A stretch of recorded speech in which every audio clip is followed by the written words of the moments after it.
Good evening, dear participants. A very warm welcome to all of you. I once again request all the participants kindly ensure whatever device you are connected with us through for today's webinar, you should be able to access the chat window on the same.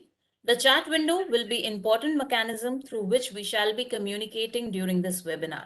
So kindly ensure that whatever device you are connected with us through, you should be able to access the chat window on the same. In case you are unable to access the chat window on your device, there is still time, and I would request that you can change your device at the moment if you are unable to access the chat window. Once the session starts and the room gets logged, you will be unable to join in again with a different device. So, dear participants, kindly ensure whatever device you are connected with us through for today's webinar, you should be able to access the chat window on the same.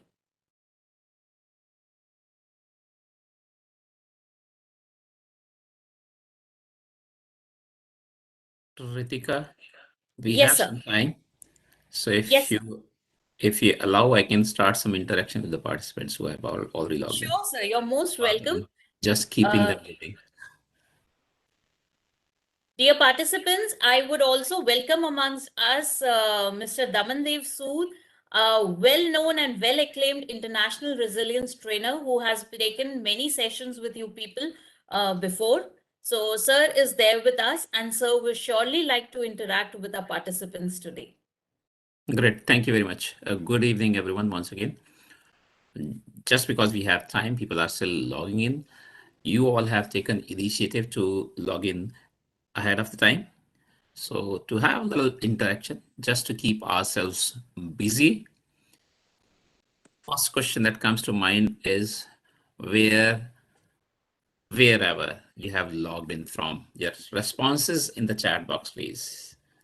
And I'm the first one. Let's see who all have logged in from which places. There's no prize, there's no competition. We're just looking at people where Delhi. Second response is also from Delhi. Keep typing in, please. Varanasi, that's good. Variety comes in. Along with Delhi, there is someone from Varanasi. More people from Delhi, that's great.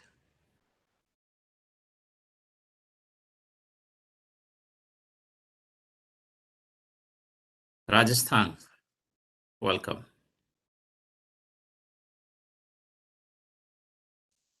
It seems that response came to me privately, but it's someone who has logged in from Rajasthan also. Vijayawada, right. So it's from north to south, moving towards South Karnataka. Very good. Like it. We like it. Still awaiting to see if there is someone who has logged in from outside India. We are actually expecting, because this has been that Tirupati is the next one. We have the experience that many times, if not every time, many times in these webinars, people have attended from outside India also.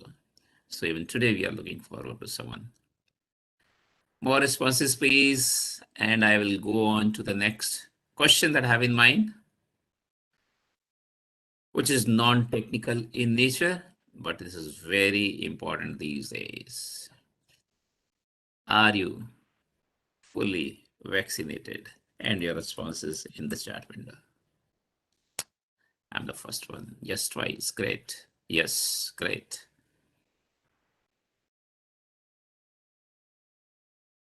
I would like to see 100% yes here. Any no would be a cause of concern, but we would like to understand the reason if people are willing to discuss, share. The need of the hour is that we all get vaccinated as soon as possible. How, why, what has been happening may not be under our control, but our responses, our reaction to what has been happening around us is within our control. So the first control is vaccination. Ever since vaccinations became available, and after that, that COVID-19 behavior protocols still need to be followed. Very simple as such. Keep washing hands as much as possible. Use sanitizers if you could, but otherwise it's not mandatory. A normal soap is good enough. Social distancing is important. Wearing masks is important. Avoid crowded places. That is also important. So this is how I'm saying this is what is all under our control, and we must continue with that. That's why the question, just for the sake of interest, if there is anyone who is not vaccinated. But so far, all responses that we have seen, I'm not able to count how many responses have come. We have 60 plus people. I believe 60 responses have not come, but whatever responses have come so far, everyone is saying fully vaccinated, which is good. I wouldn't mind to say that you all can clap for yourselves. This is good because we know there are still some people who are not getting vaccinated, who are not coming forward. Sir, I would be sorry to interrupt for a minute in between. Our expert for today's session, Mr. Gora Datta, has already joined us. I welcome sir to this session. Sure. Thank you. Uttam sir, can we give presenter rights to Gora Datta sir?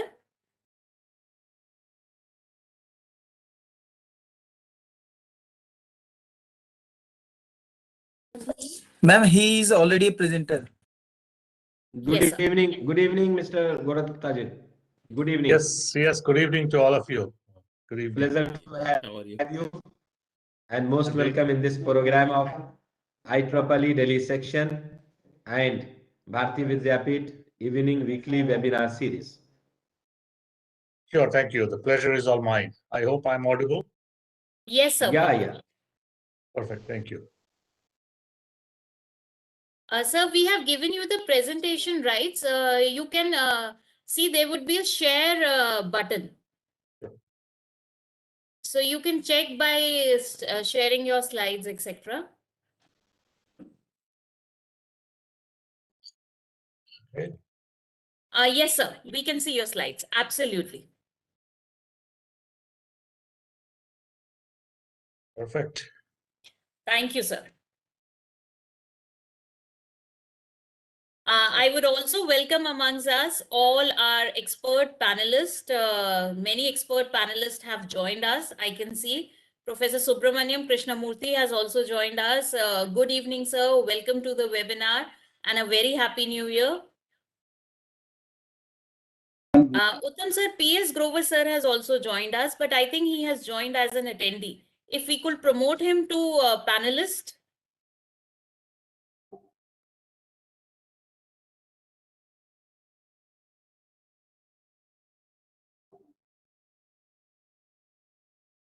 So, Gura, how has been India trip so far? It is exactly what everybody else is going through, which is I'm in Anxiety? Calcutta, right? All kinds of events happening. I'm in Calcutta right now, which is going through an explosion of cases anywhere and everywhere. So yeah. So otherwise good. I came to India on the 2nd. Was in Delhi for 2 days, and then I came to Calcutta 2 days back. So is it a vacation trip or is it a work trip? It's both. Vacation for the first 10 days, of which this is part of it, as a part work. We caught you in between. Our apologies, but we are happy No, that you. it's completely my pleasure. So I didn't want to miss the opportunity to be part of the view. Great. And I'm here till end of the month. I come back to Delhi for 2 days, 24th, 25th, before I fly back. Only 2 cities to be visited? There are plans for others, but the current pandemic is Correct. causing some Yes. challenges for travel. Yeah. Otherwise, I do have plan to go to Bangalore if need be, and Okay. Ahmedabad also. Bangalore for sure, but let's see what happens. Any other online activities in between? Oh, quite a few. All right. Yeah, those never end. Busy trip. Yeah, very busy. But it's all fun. I enjoy doing this. Good. And so I do see a good amount of participants, 70 plus. Yes, we are expecting to score a century. And that too, we closed early. So That's the basic. Good evening.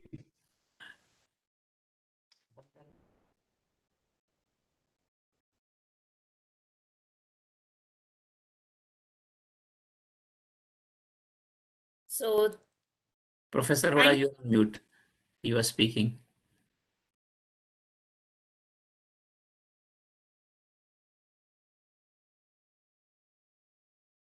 Professor Hoda, I think you were speaking and you were on mute. We couldn't hear you.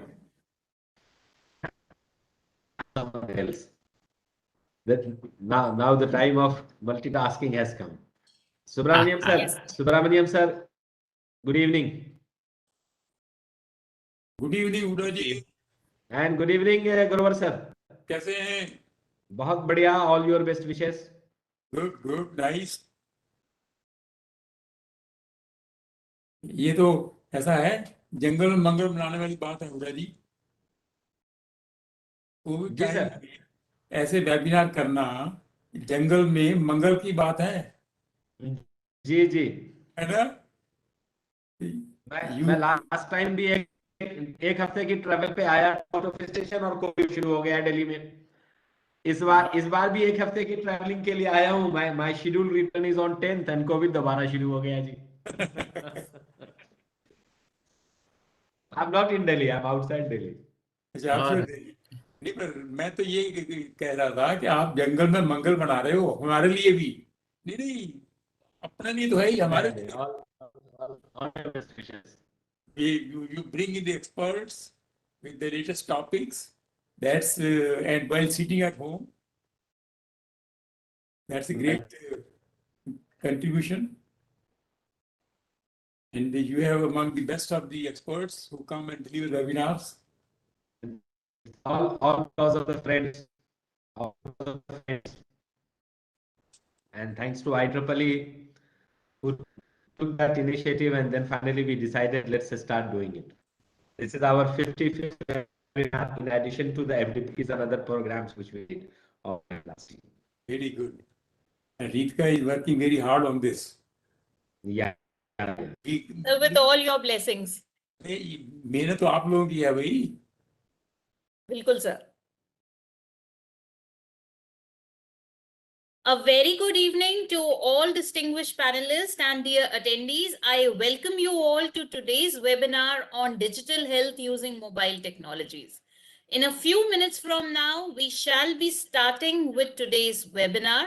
Our expert for today's webinar, Mr. Gora Datta, Fellow HL7 and visiting scholar, University of California, Berkeley, USA, has already joined us. So, dear participants, within a few minutes from now, sharp at 6 p.m., we shall be starting with today's session.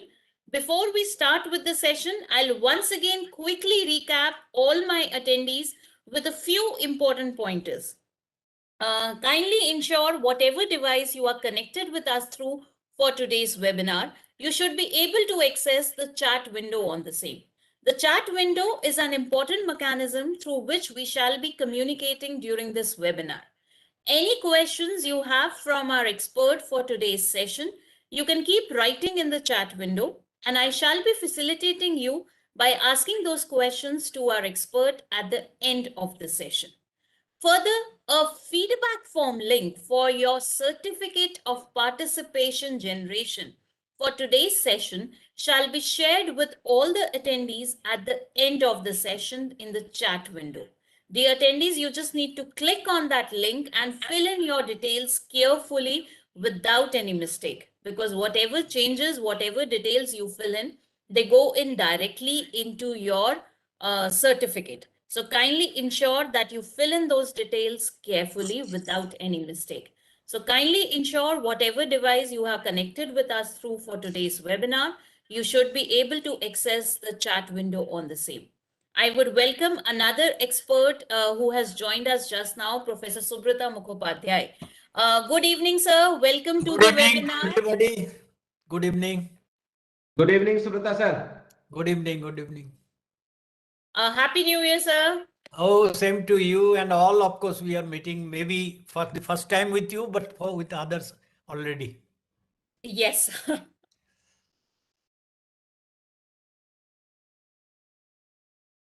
I This also time, welcome. Yes, sir. I was about to say this time we broke the tradition also of holding it on a Saturday. And Gora This time it are is glad to Thursday. do this during a weekday. So this is also a good change, I will say.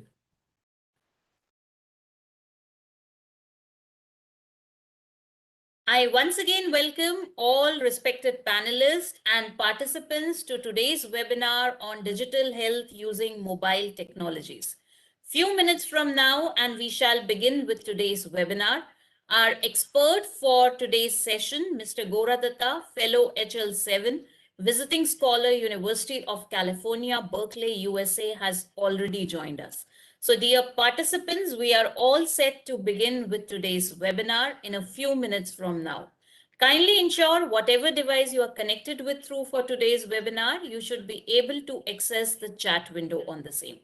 This webinar shall also be live streamed on our official YouTube channel, BVI Cam New Delhi, for knowledge dissemination purposes.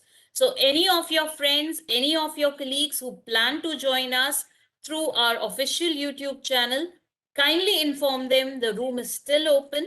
They can easily join through the WebEx room and earn their certificate of participation at the end of the webinar.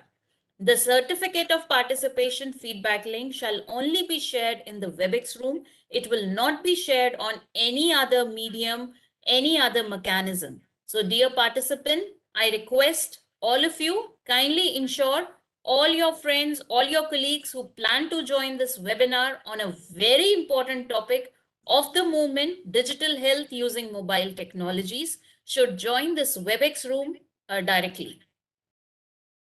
Thank you, dear participants, for being with us in today's webinar.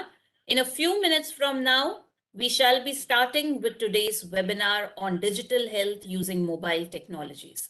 Our expert for today's session, Mr. Gora Datta, Fellow HL7 and Visiting Scholar, University of California, shall be joining, is already with us and is all set to begin with the session, which we shall be starting within a few minutes from now.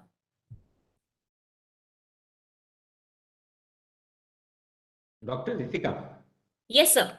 Now we should start. Okay, sir, sure. So with permission of all dignitaries, I shall begin with today's session. A very good evening to all distinguished panelists and participants. Bharati Vidyapeeth's Institute of Computer Applications and Management, BVI CAM, in association with Computer Science Chapter of IEEE Delhi Section, Consultants Network Affinity Group of IEEE Delhi Section, Life Member Affinity LMA Group of IEEE Delhi Section, Inter-Society Relations IRS Standing Committee of IEEE Delhi Section, Industry Relations and Site Standing Committee of IEEE Delhi Section, with the Associations of Computer Society of India, SAFA Society, ISTE Delhi Section, and IETE Delhi Center, welcomes you all to this webinar on digital health using mobile technologies. Morgan Reed, Executive Director, ACT, the App Association, stated that the success of mobile health is founded on trust. To establish trust, our companies must be able to keep sensitive health data secure and private.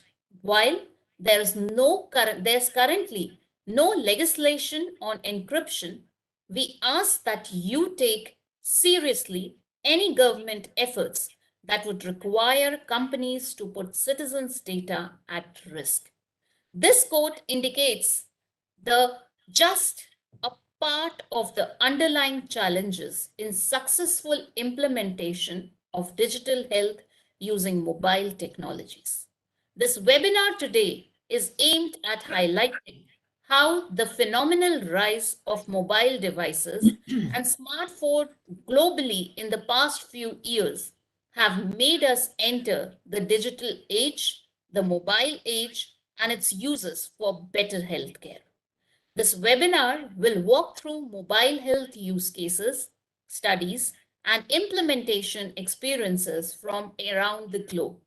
The example will demonstrate how health problem of today's information society and the needs of data and knowledge intense, heterogeneous, but standards-based healthcare solutions are being met by bleeding-edge mobile solutions that were in the cradle of research till recently. As we transition to a digital record framework, use of mobile health will continue to rise. As mobile devices become more and more ubiquitous, accessing our health information is only a few tap or swipes away. Before starting with today's session, I would first take this opportunity to welcome amongst us our distinguished panelists for the day. We are privileged to have amongst us a galaxy of experts. I welcome Professor Subrata Mukhopadhyay, Chairperson, Consultants Network Affinity, CNA Group, and former Chairperson, IEEE Delhi Section. I would now request Professor Subrata Mukhopadhyay to commence the session with his welcome address. Thank you, Ritika. Again, I'm in meeting, of course, within a week itself, not going up to Saturday. Very important topic, digital health using mobile technology. One is a requirement, another is a device. Ritika has given a lot of issues. I was just thinking in this pandemic, what we are trying to see today, we saw what is to be done, what is not to be done, again repeated. Again, through the mobile technology, only these information are coming, and came to know the information probably hardly crow distance, or what should I say, within 5 meters away in another plat. There are victims of this pandemic, whether it is Omicron or the old COVID, whatever is there. But along with this, whenever we are getting the information, whether in TV or mobile, that lot of medical practitioners are also getting down. We like to see it under this condition, how can we get backup from this mobile technology also, based on huge amount of data storage and correct decision to be taken if required, even by any individual. Of course, I'm not telling it is an exceptional or bypassing the medical degrees. Those will be there, the persons will be required, but something like Kam Chalao, we can do it actually if it is feasible and possible, and if it is in the right direction. Of course, let us hear this speaker of the day. Originally, I thought he's from Berkeley, so near to San Francisco, must be with 13.5 hours lagging, but he says he is in India. So I'm ready. Otherwise, we would have thought of that. We have made him to wake up at 4:30 to give a lecture to us, because last year of course, during summer, I had to do it at 4:30. Instead of that one, I told I will participate in the panel discussion by the end of the panel, almost 5:30, because I have got all the presentations, so I can participate. So at 5:30, I just started there because that was being done from Atlanta. So time difference was there. Anyway, let us hear. I'm just stopping over here with welcoming not only the speaker, the attendees also now going to reach 100 as I see it, and together with all the participating organizations who are making it to successfully conduct it week after week. Thank you. Thank you, sir. I now request Professor Emin Huda, Director, Bharati Vidyapeeth's Institute of Computer Applications and Management, BVI CAM, to address the participants with his inspiring words. Good evening to one and all. At the outset, I take the opportunity to welcome our valued speaker of the day, Mr. Gora Dattaji. I'm thankful to you. You have spared your valuable time out of the busy schedule visiting India to interact with all of us and the participants who keep attending webinar after webinar every week on this platform under this series of IEEE release section and Bharati Vidyapeeth. Dear participants, I also take this opportunity to welcome you all who have joined this webinar and have been joining webinars after webinars from different parts of the country. At the outset, you have many messages, exchanged many WhatsApp for New Year wishes, but I take this opportunity to wish you all the best in the new year. As all of us are aware that COVID is again in the form of Omicron at our doorstep, and this webinar series under IEEE section and Bharati Vidyapeeth, of which this is 55th webinar, in addition to other activities like faculty development program, etc., was started last year in May 2020 under the backdrop of COVID-19 only. What we realized at that moment that because of the disruptions happening all around, people were going into depression. Learning was discontinued. So we thought that reach an online medium to all the participants and see to it that we exchange ideas, share knowledge, and keep them connected, keep them to the possibility of continuing learning without any other type of external impact. Right. So again, this COVID-19 in form of Omicron, we have to be very careful. And I wish every one of you stay safe, stay healthy, but continue learning despite disruption. And that's how for last COVID I have written two lines that वक्त नाजुक है संभल संभल के रहिए, वक्त नाजुक है संभल संभल के रहिए, जब तक ना हो बहुत जरूरी घर के बाहर ना निकलिए. अब तो दोबारा से almost all across the country the governments have started imposing night curfews, weekend curfews, many other restrictions. So take care of everything. This particular topic which has been chosen for today's webinar is very important, and particularly in the backdrop of pandemic-like situations as well. It is said that the kind of the researches which is happening in large-scale genomic sequencing, coupled or empowered by machine learning, the latest advancement in the machine learning, will make every one of us the CEO of our own health. So imagine the kind of situation which is going to be that for routine matters, we may not need to visit to any doctor. Even last COVID, we have seen that when we try to contact to the doctors for hospitalization or any other issue, everyone was saying, go anywhere, be at your home.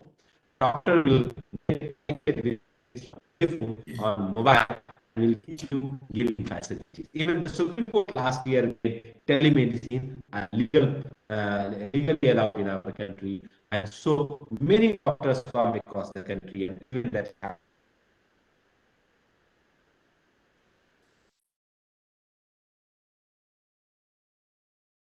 I think Huda sir connection is lost in between. There is a technical glitch.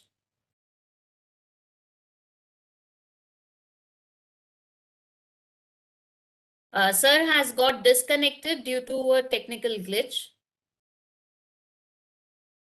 Sir has rejoined us.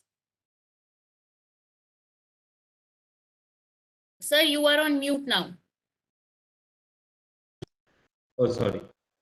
Yes, sir. So I will not speak. I will not speak more because our valued speaker, Mr. Subrata ji, is here, and that he would like that he will enlighten us and make us to understand how digital health, with the help of mobile technologies, can make every one of us the CEO of our own health. That's the agenda today. So thank you so much, dear participants from all parts of the country and abroad. Thank you to all my colleagues from professional societies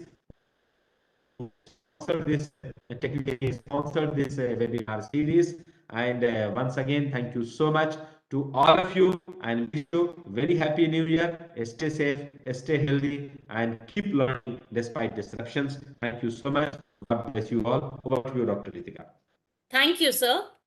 I would now welcome amongst us our expert speaker, Mr. Gora Datta, Fellow HL7, Visiting Scholar, University of California, Berkeley, is a US-based, Mr. Datta is a US-based serial entrepreneur and an internationally acknowledged subject matter expert on digital health, mobile health, health informatics standards, and cyber health initiative. He is a visionary executive with over 4 decades of international professional expertise in the field of computer and software engineering and its application to healthcare, mobile health, cybersecurity, IoT, and e-learning. As global digital health standard experts, Mr. Datta is active with various professional and educational organizations. His IEEE volunteer roles over the past 3 decades have included co-chairing and chairing number of conferences and activities of the IEEE. Mr. Datta is also the founding chairman and CEO of Cal2Cal group of companies established in 1996 in California, USA. It is a multinational innovative initiative of ICT product and solutions organization. He also serves on the board of multiple organizations of educational, profit and non-profit entity natures. He is a science and engineering alumnus of BITS Pilani, India. I welcome you today to this session, sir, and will now request you to enlighten the House. All right. Thank you very much, Dr. Watson. I hope I'm audible. Yes, sir, perfectly. All right, great. So first of all, namaste to everybody. It is really indeed my honor and pleasure to be part of this lecture series. I definitely thank IEEE Delhi Computer Society and Mr. Sood for helping to facilitate, organize this talk for me. And I understand there are other organizations, including the Balik Vidyapeeth, where who's hosting this for us, and other organizations. So it's really a great honor for me to be here and participate and share some of my experiences and the journey in the space of digital health and digital technology. Let me share my screen and go with the presentation. Even though I have a structured presentation, I don't mind getting interrupted. I don't know how you want to do it. But Rutika, if there are questions you want to ask me, stop me, feel free to do that, not a problem. Or you can wait till the end. Either way, I'm happy. Sir, actually, all the attendees have joined in the mute mode by default in this case. So I'll keep noting down the questions, and instead of interrupting you in between, we'll take the questions at the end. Okay, sure. No problem. Okay, sir. Let me go ahead and make sure. All right. So my screen is visible, correct? Yes, sir. Perfectly. All right, great.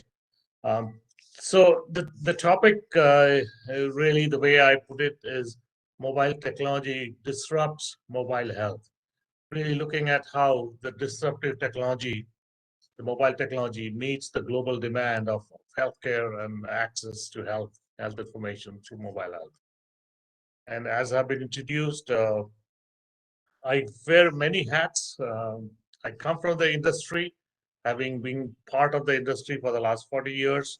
But at the same time, I also traverse at the universities and academia, being a visiting scholar at UC Berkeley and many other universities. I'm on the board of many other university advisory boards in the US and also other countries. At the same time, I also work in projects with the government. So I'm a perfect example of an industry, academia, government collaboration, public-private partnership on various activities. And I do wear a lot of hats, and we'll look at those, the kind of activities I do. But in short, as introduced, I do have some experience, expertise, and knowledge in the area of ICT, information and communication technology, and in particular in the area of healthcare, digital health, mobile health, all rolled in together. Been in part of the global world journey in the digital health, or digital tech space for the last many years. And in terms of my involvement in health informatics and standards, I am not only part of the IEEE organization, wearing multiple hats, as you can see on the lower left side. I'm also part of HL7, the standards organization in health informatics. Also for ISO, the International Standards Organization, TC215 Health Informatics, where I also hold a couple of leadership positions as conveners of multiple work groups, and also part of the HIMSS and IHE organization. So amongst these various activities and my time working on different projects, it gives me a good perspective of the things which I'll be talking about. But I want to make sure that what you hear today is my personal opinion and does not represent any of the organization I'm affiliated with. So if there's something I say by mistake, the fault is mine. And definitely I acknowledge all the trademarks, service marks are of their respective owners. So with that, let's take a quick look at what I mean by digital health transformation, which we are going through globally. So this is what I call the changing landscape, the paper to digital transformation, which is going through in the healthcare space around the globe over the last 10, 20, 30 years, depending on which country you're talking about. I would say 20 years or so. But these are the three stages we go through as we transition from paper to a digital world. This is true not only for healthcare, it is true for other industries, but in healthcare, it has come in much more recently. So we go through the stage one of capturing the information. This is when you're putting the information into the computer. And once you have mastered the stage one, you really then move into the stage two, where you're sharing information with your, what I call your trading partners. If you're in the healthcare space, you're a hospital, you may be sharing the information with your labs, with your radiology imaging centers, maybe your insurance company or the government or your research organizations. And then we all want to move to stage three, where all the data we have been collecting, you want to convert that data to information, and then you want to take that information, create knowledge, and from the knowledge, you want to move it into the intelligence part of it. This is where the stage three is. So depending on the country you are in, you can identify yourself. Either you're in stage one, maybe in stage 1 to 2, or maybe 2 and 3. And within 3, you're moving from data to information to knowledge to intelligence. I have spent my last 37 years or so of my professional life outside India. And most of that has been in the US. And the US is somewhere in stage 2 to 3, somewhere in that transition. And interestingly, US really started much later. Earlier to 2008, 2009, it was completely a paper-based digital healthcare access and delivery of care in the US. And it's only in the 2010 with the legislation and the journey started in the US. And then over the last 10 years or so, we have moved very rapidly from stage 1 to stage 2, and then we are somewhere between 2 and 3. So if I sort of step back and then look at globally what is going on, and it doesn't matter which country you are in terms of way the healthcare works so far, and what I call the 20th century model, and this is how it has worked for over 1,000 years in the healthcare, which is a care provider is providing care to the care receiver. So you and I are patients, and then care provider the caregiver is giving us providing care to us. So this is what I call the 20th century model. But then we are seeing a disruption, and the disruption is not only from a technology perspective. The disruption was accelerated because of the pandemic, what we are going through in the last few years. And specifically because of the pandemic, it is very clear that we have outdated laws and regulations, some of which wasn't referred to at the introduction. And this is very true all over the globe. I'll talk about the US. What is interesting and fascinating is the law which regulates healthcare access and sharing of information is pretty well known, called HIPAA. And as I always refer to it as the state-of-the-art 1996 law. So think about it. A law which was authored in 1996 in 2022 is still governing the access of information. So it's how outdated the regulations are in the country. And this is, I'm sure you can identify similarly in different countries. But then again, as Dr. Mukherjee was talking about how we can have impact of technology. And so one of the things that we are seeing is remote connected care and mobile health solutions. And I'll touch upon that. This is on the brighter side of how technology is impacting care and delivery. And this is what I call the 21st century model. So look at the 20th century, care receiver providing care, caregiver providing care to the care receiver. In the 21st century model, the care receiver is obtaining care from the caregiver. It's really flipping the direction. And this is really important to understand. In fact, what I'm saying is the word healthcare will go away from our dictionary in the next 10 years. We will move into patient care. The focus is on the patient and how the patient receives the care they need, instead of the health care where the health is being provided to the care to the patient. So this is the change we are going through, and you have to just look at the technology and innovations, whether you're talking about smartphones, the Twitter, Ubers, and the Airbnbs, how this has disrupted these various verticals.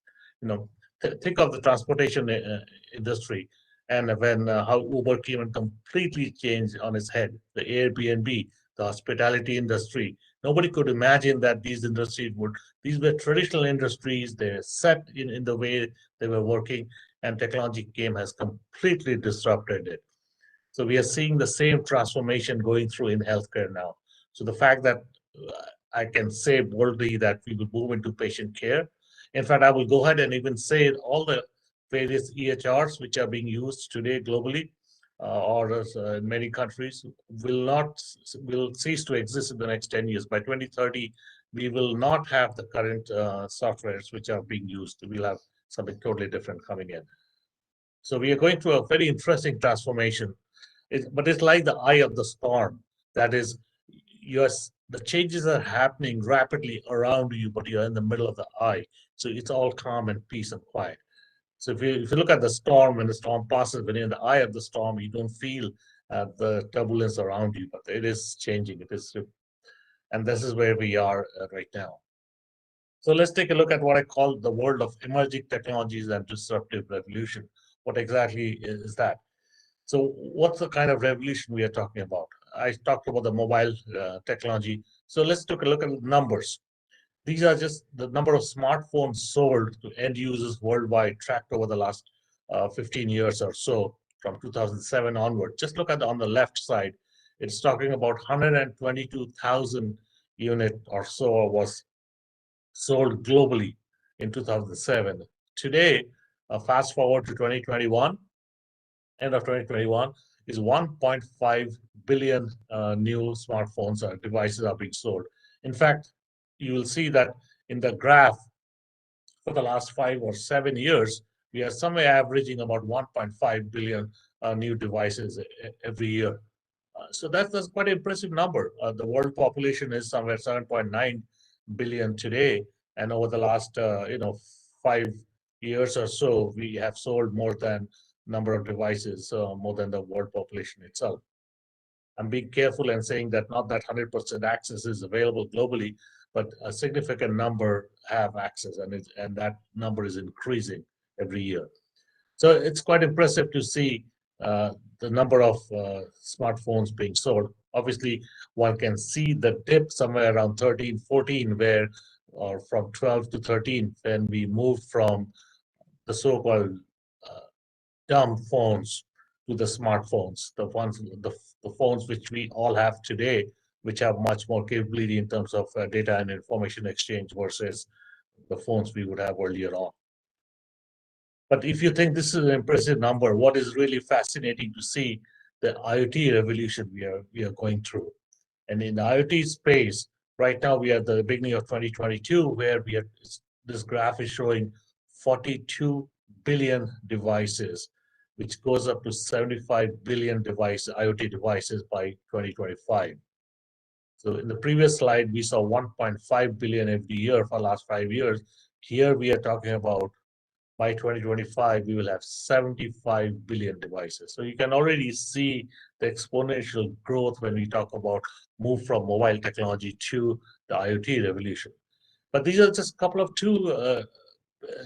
emerging technology. If you look at step back and look at all the emerging technologies which have come in the last 15 to 20 years, and I've listed a few of these here, you will see how each one of them is impacting us, and especially in the healthcare space. It'll take me, few days of discussion and lecture to go through each one of them and the impact. So I've just put it all together. And maybe if I have an opportunity to come back and talk to you all, I can dive into how each of these 22 listed here and some more are impacting healthcare access and delivery of information. But again, as you can see from here, I'll just take one small example. In fact, earlier on, one of our esteemed panelists spoke about the gene technology and the impact of that. But think of space technology. Think of the 5G, 6G, which is coming into play. Think of the clean tech, uh, the quantum computing, the impact of cybersecurity, and so on and so forth. The one which will be very fascinating to watch is the vehicular technology, as the new smart cars of the future, as they're being designed and developed. They will have many of the health components already embedded into it in terms of monitoring and so on and so forth. So it's been interesting to see how emerging tech is impacting our healthcare access and delivery. So that really brings to me the world of mobile health, and why am I singling out the mobile part of it? Why don't I just call it digital health, which I do? But the reason I'm emphasizing on the mobile part of it, there's a reason I will come to that shortly. And I love this slide. I always use this as also as an IEEE slide. The audience out here, we have nearly 100, maybe, I don't know, that we have crossed 100. Last I checked was 97, 98 of us here. All of us here are either on the left or on the right of the picture. Either you can see yourself as a quantified self, the young ones, connected with your Fitbits and smartphones and iWatches and other devices, maybe a chip implanted on your head or somewhere else. But basically, different kinds of devices, personal devices, collecting health information, or you're on the right side, where I see myself as well, healthy and living longer, the experience generation. And how do you take care of that, including caring of the aging population? So it doesn't matter which side of the spectrum you are, the young or the experienced. Today, the impact of technology in terms of access and care is very profound. And we can see how it is impacting all of us on either side of the spectrum. So let's look back. And I like this slide. So I've been tracking for the last many years number of mobile health which have apps across all various platforms, the Microsoft, the iOS platform, or the Android platform all together. Even 5 years ago, we only had 50,000 mobile health apps or less than that. And right now, somewhere we are nearly touching 500,000 health and fitness apps. This is across all. Now, there's an argument to be made here that 90% of these apps don't work, or they're completely useless. But still, think about it. 10% of 500,000, you still have 50,000 apps, which are available to us for use and value. So it is creating an interesting ecosystem of the kind of apps which are being developed to help provide care and access. It is also true at the same time, 90% of these apps, mobile health apps and financial apps, are vulnerable to critical security risk. This is something which all have to be aware of. And this is an hour lecture I can just take on cyber health and the impact of cybersecurity out there. But really, looking at mobile health is the integrated innovation which is taking place. A small device in our hand, whether it is on your hand or in your wristwatch, it is providing you access to information in a variety of ways. And this really captures the slide. I love this slide because we created this as a part of the HL7 Mobile Health Work Group, which I'm the founding chair of. It captures the essence of the mobile health and its reach. It's a little bit of an ISO article which was written middle of last year, looking into wellness and mobile health. And it talks about one step ahead with mobile health. And you can sort of see some of the changes which have come through. And especially the article talks about the impact of standards in the space of mobile health apps. Let's just move ahead with that. All right. This is an important slide for us to understand. When I talk about mobile health, I'm not only talking about the apps which are on your phone, which you use to measure how many steps you have taken, or of those nature. This is across all platform. It is across all modalities. It is not only for patient, it is also for the caregiver. The caregiver can be in the hospital, can be in the clinic, long-term care, hospice, any environment. The caregiver who's on the move. So it's from a caregiver perspective. It's also from a patient perspective, the patient empowerment, including in a lifestyle and long-term conditions. And then as a patient, we are using the apps. As a caregiver, we are using the app. Maybe the independent living, and this is quite true in many countries where many of the senior citizens live independently. And how do you provide them with a range of mobility-based services, and especially to take care of the health?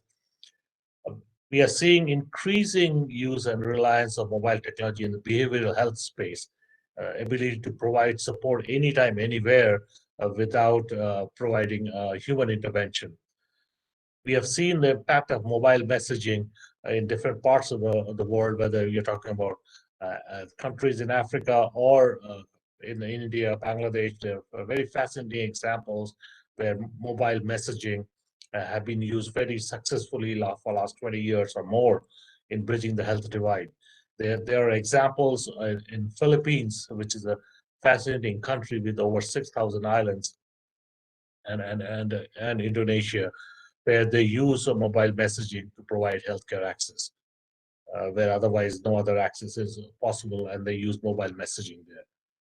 And then the pandemic has brought the renewed focus and the spotlight on the public health in terms of disaster management to public health outreach.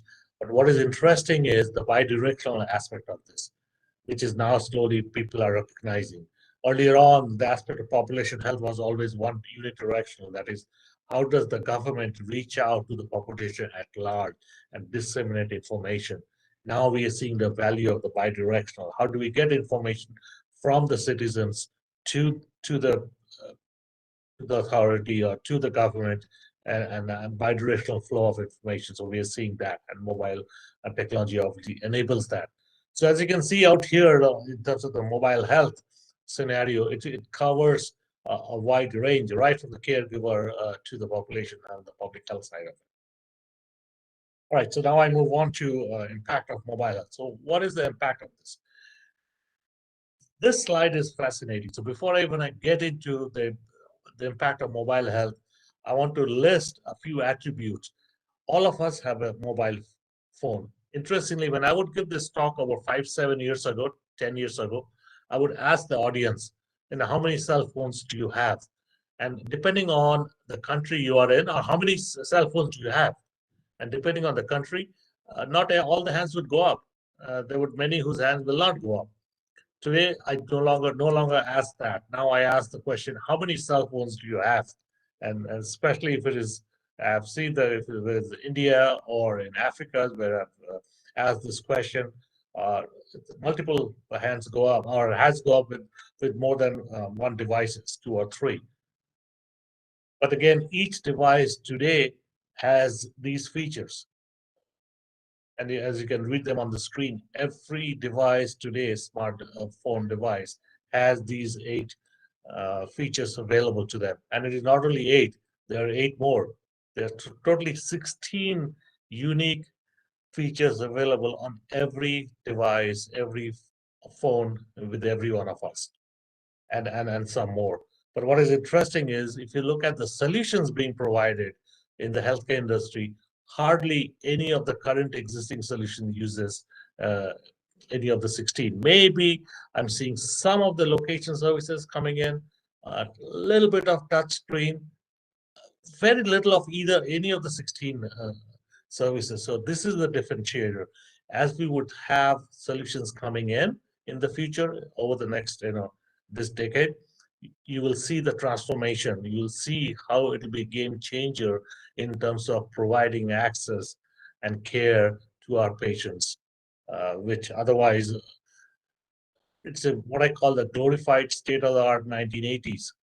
All the healthcare systems, whether in the US or in India or any other country I work with, and I've worked in many countries, they are still using technology which are based on leveraging features available 30 years ago. Hardly anybody is using the features available on the mobile platform. This is where the game changer is about.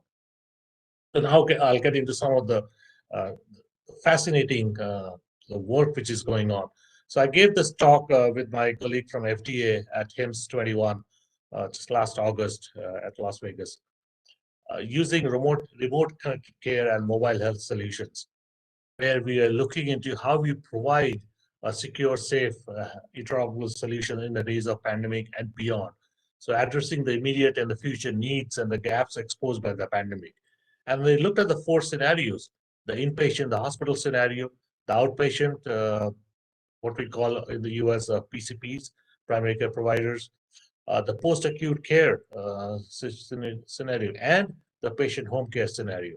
What is interesting is what we are seeing is, as a patient in this journey goes through from a home, you're healthy, living at home, you may have some acute or you may have an outpatient need, you go to your outpatient clinic, hopefully you come back home, you're taken care of. You may have a need to be hospitalized, and sometime after hospital, either you come home or you may have a need to be in a long-term care facility or a skilled nursing home, depending on, or an assisted living facility. So this is what I call the cycle of life we all go through: episodic, acute, specific, post-acute, and recovery. And this is the cycle. What we saw in pandemic, a complete rapid change of this, and what we are now moving on to this, using the remote connected care mobile health space, where the interconnect between these various circles are through the various technology and the standards. This itself would have been another half an hour, 1 hour lecture. So I've collapsed that into 2 slides. But to go back to the previous one, what we are seeing now is this growing space called hospital at home. That is, and especially now, today, even in India, where I'm looking at the various directives coming in from the government and other authorities about, if you have COVID, say, okay, stay at home. Don't go to the hospital and overflood them. Stay at home, take care of yourself, unless it's a critical stage. That's when you go to the hospital. So this whole concept of hospital at home for our elderly, vulnerable population, this concept is coming in. So we are seeing a reduced need of at the outpatient side, at the hospital side, and much more growing need of the healthcare at the home front side. So this is one area which is really expanding quite a bit. And because of COVID, we are seeing the change. And also we are seeing how remote connected care using technology to provide access and care. Even on the hospitals, the concept of remote hospitals, we are seeing the impact. And the COVID really brought to light that how you take care of patients, even though they may be in the hospital, but the doctor and the patient were in different rooms because of the severity of the disease, or the lack of skilled staff. So again, either of the situation, we were looking into a situation where we are providing care to our patients in a remote manner, even though both the care provider and the patient were in the hospital. So what the RCCMH is really looking at, how do we bring about the standards-based, whether we talk about medical devices and sensors, imaging, into an interconnected world. So this is a very fascinating transformation we are going through in the healthcare access and delivery. And that really leads to the project which I'm involved with, also, where we're looking into smart pandemic management and care, specifically for our vulnerable population. And we're trying to see how we can develop an open source, scalable, and expandable framework. And where we're looking at how do we bring in the information, not only from our traditional hospital setting, clinic setting, public health setting, which is what we are used to using some kind of electronic health records solution, paper-based or digital or electronic, but also leveraging on the right your smartphone, smart devices, and some of the emerging tech solutions. It's talking about sensors and bracelets and smart devices, um, and so on and so forth. How do you have all this and bring that information from the patient side, bring that information from the provider caregiver side, and create a patient-centric model of care, and using some of the emerging tech already discussed, talked about, and we provided care to them. At the same time, we are interconnected with our payers as in the insurance providers, or also on the acute care setting. So this is a fascinating project. We are at the beginning stages of how do you use to develop a symptom tracking and vaccine adverse event reporting system. How do you create an SPM, stands for Smart Pandemic Management, a clinical protocol plan, and a personal digital health continuous innovation. Keeping in mind some of the standards and the impact, and naturally the security, data protection, patient safety, some of the things which are was talked about earlier on. How do you keep all that in mind? So this is a very interesting multidimensional project which I'm leading. So that really brings to what do I mean by mobile health standards? I spoke a little bit of that, conformity assessment and certification. There was a concept note which I wrote a few years ago on mobile health apps, conformity assessment and certification, where it really pointed out this growing need to have the app available. It has to be safe, secure, and accurate, not only for the patient, but also for the provider, so that there's a confidence on either side that the device we're using, the app we're using is safe and secure and reliable, and that information, my personal information, will not be sold in the black market. So it's really critical on that. And then making sure that how do we bring about a collaboration so that we are not creating siloed of non-standardized country-specific certification process as these apps become more and more ubiquitous. You saw those numbers from 50,000, we are now at 500,000 and growing apps globally, which means suddenly, which app should I use? Who has certified it? Is it of value, or is it good, bad, or ugly? So there's a need to bring in conformity assessment and a certification. So, and what is helping towards that is some of the evolving mobile health apps and the standards. There's a standard called ISO 82304-2. TS stands for technical specification, which is looking into the quality criteria for health and wellness apps. So this particular technical specification was made public as a still in a draft stage, but it was made public late last year. Those of you who are in the space of ISO TC215, you will have access to this particular standard. Then within HL7, we have developed a standard called CMAP, which is Consumer Mobile Health App Functional Framework, which is really looking at providing guidance to any mobile health app being developed.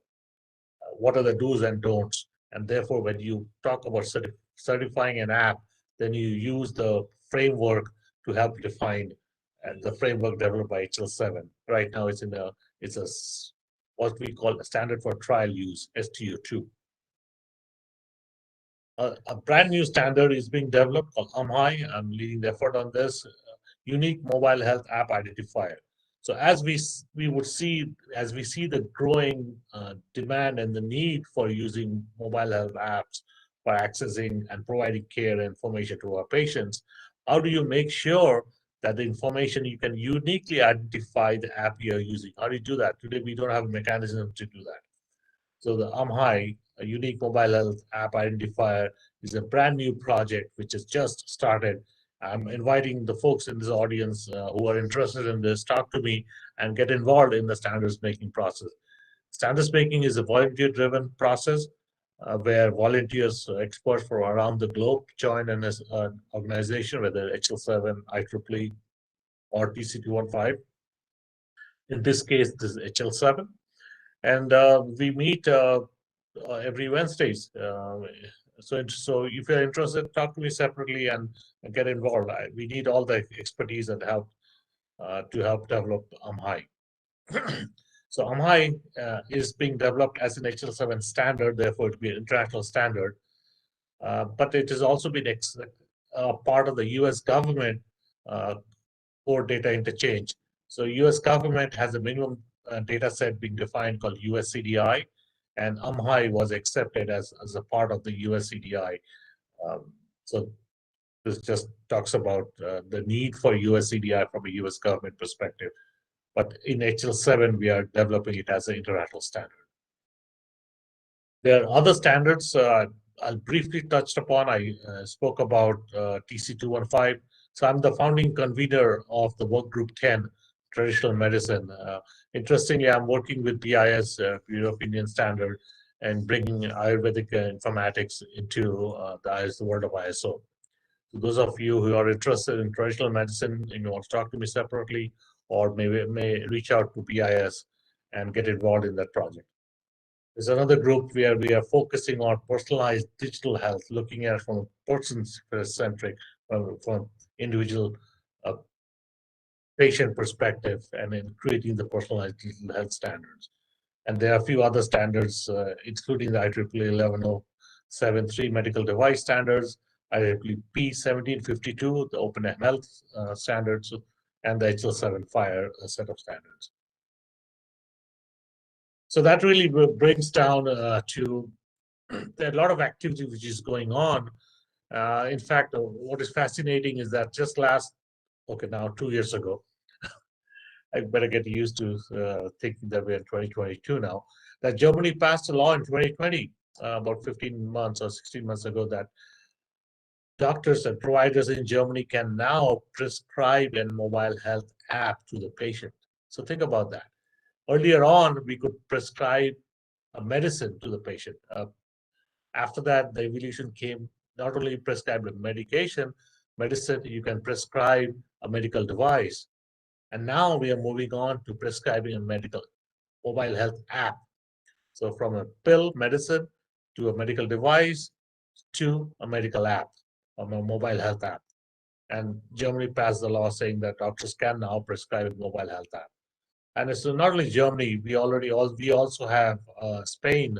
The Andalusian government have a certification model where they're certifying apps being used by the hospital system there.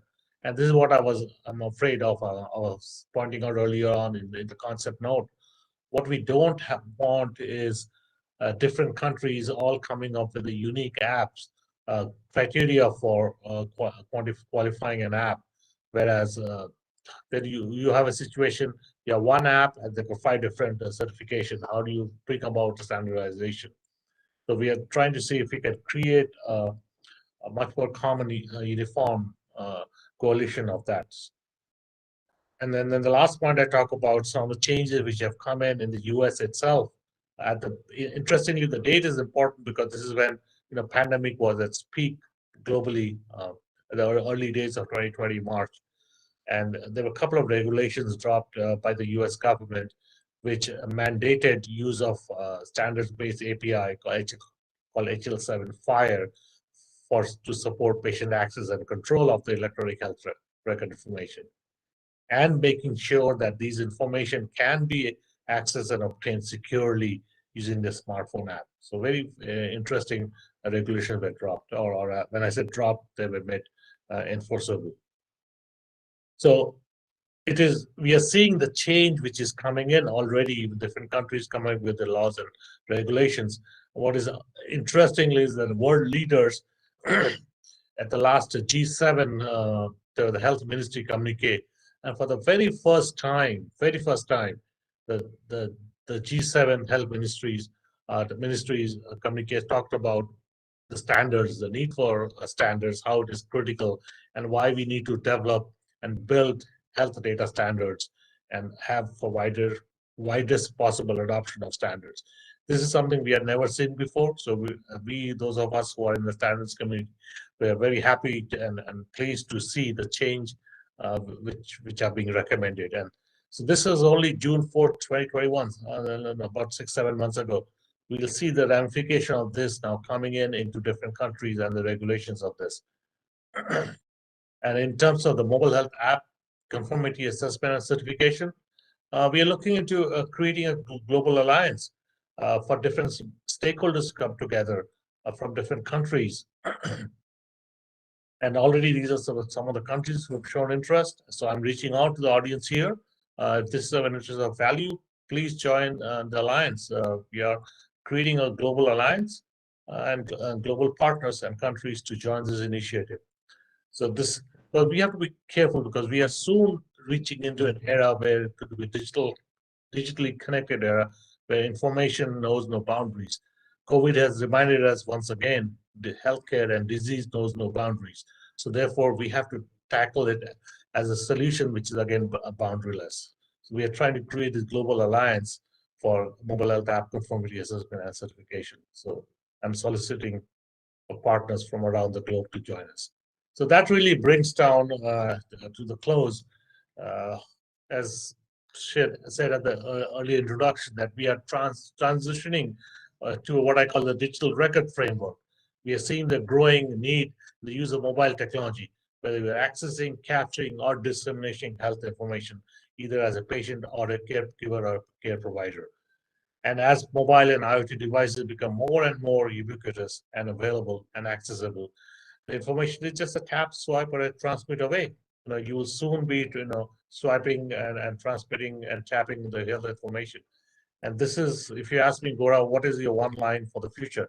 This is what I call the standards enabled, cloud connected, IoT driven, microservices enhanced, cyber safe digital health world. Mouthful, but some of the key concepts are encapsulated in what I call life in the 21st century. With that, I conclude my today's talk, and I thank again the audience for listening to me, and I hope we have time for an active Q&A. That, thank you very much. Thank you, sir. It was a wonderful as well as informative session, which I am sure would have enlightened the participants about the intricacies of digital health using mobile technologies. There are some questions by the participants, which I would now take up with your permission. Please. Should I go ahead, sir? Yes, please. Yeah. The first question we have is, the use of robots is increasing. And if a robot makes a mistake and let's say the patient dies, who would be held responsible? Could the hospital or doctor be spared in the name of the machine? Or could we take the machine to the court either today or after 10 years when there would be huge changes in the patient care sector? Absolutely a right question to be asked. And it is not only robots when we are moving into augmented reality, metaverse. We are talking about situations and things we have not been addressed in the law. So we are seeing changes coming in, number one. And number two, when you talk about robots and blaming, whether you blame the robot or who takes the ownership responsibility, forget the robots.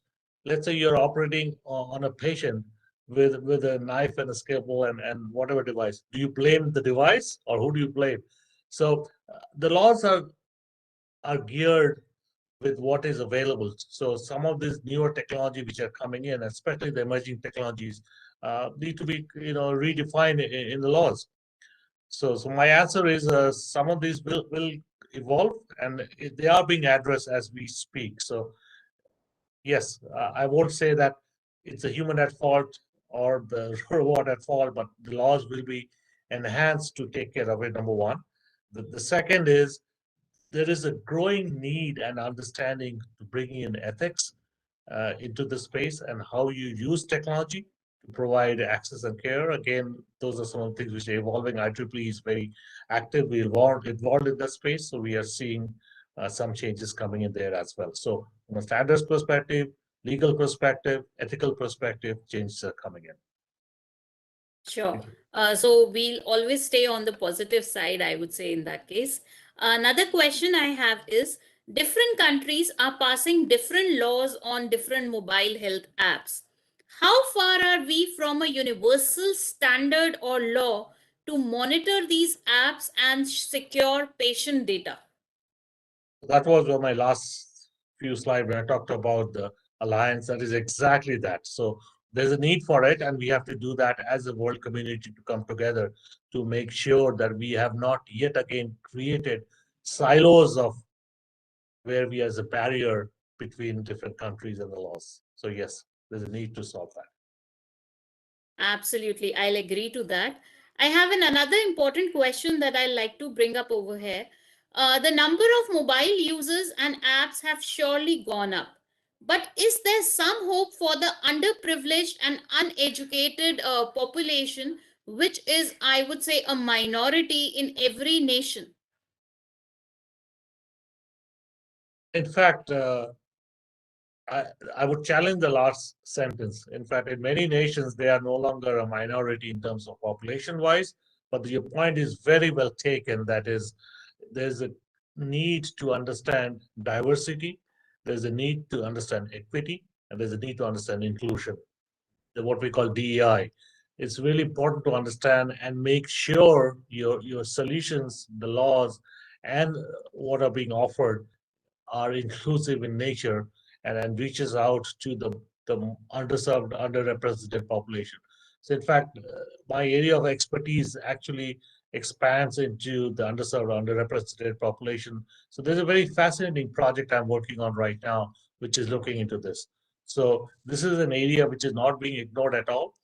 And what is interesting is 10 years ago, it was really acutely felt that underserved, underrepresented population around the globe did not have the tools and the means. Today, it doesn't matter which country you're in, you do see everybody with a cell phone. So some of the last mile reach out problems are being resolved by the ubiquitous availability of these devices.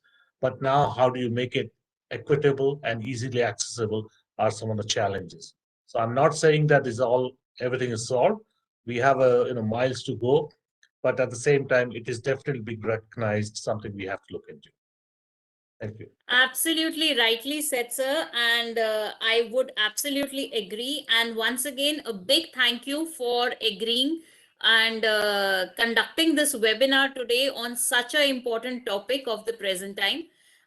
We are running short of time, so I would now request Professor M.N. Huda, sir, Director, Bharati Vidyapeeth Institute of Computer Applications and Management, to present a certificate to Mr. Gaura Datta sir as a token of remembrance for this wonderful session today. So thank you so much, Mr. Gorattaji. It has been a wonderful webinar, so excellently, and a topic which is very sought after, very relevant, particularly in the backdrop of the present time. And this certificate is presented to you not for the purpose of certification, rather for the purpose of remembrance that you have been a part of this lovely and such a fabulous webinar. Thank you so much for having spared your valuable time.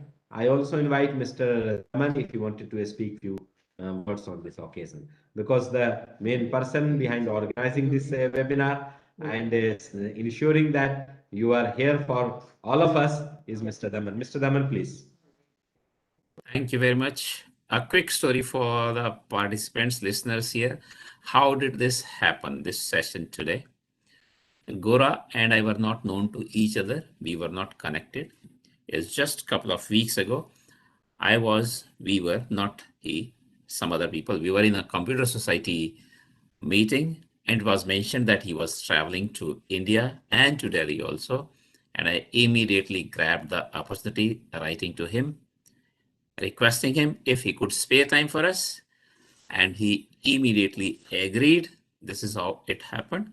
The rest is the story with BVI CAM under the leadership of Professor Hoda, as we have been doing for the last 2 years now, roughly. But this is what I say is the story of initiative and opportunity. We need to look forward to these. and we need to grab the opportunities. This is how relationships, this is how networks are built, and this is what the power of IEEE is. This is why I like IEEE. Thank you very much. Thank you so much, Daman sir. And I once again thank our expert, Mr. Gora Datta sir, who has been with us today for this session and enlightened the participants on such an important topic today. So thank you all distinguished panelists and participants who have continuously supported us through all our webinars.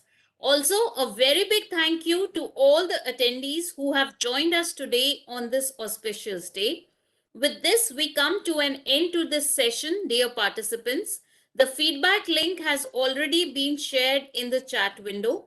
I hope the participants are already clicking on the same and generating their certificate of participation. I once again thank our expert for today's session, Mr. Gora Datta sir, who has been with us through this webinar and enlightened us on such an, I would say, important topic, which is the need of the hour.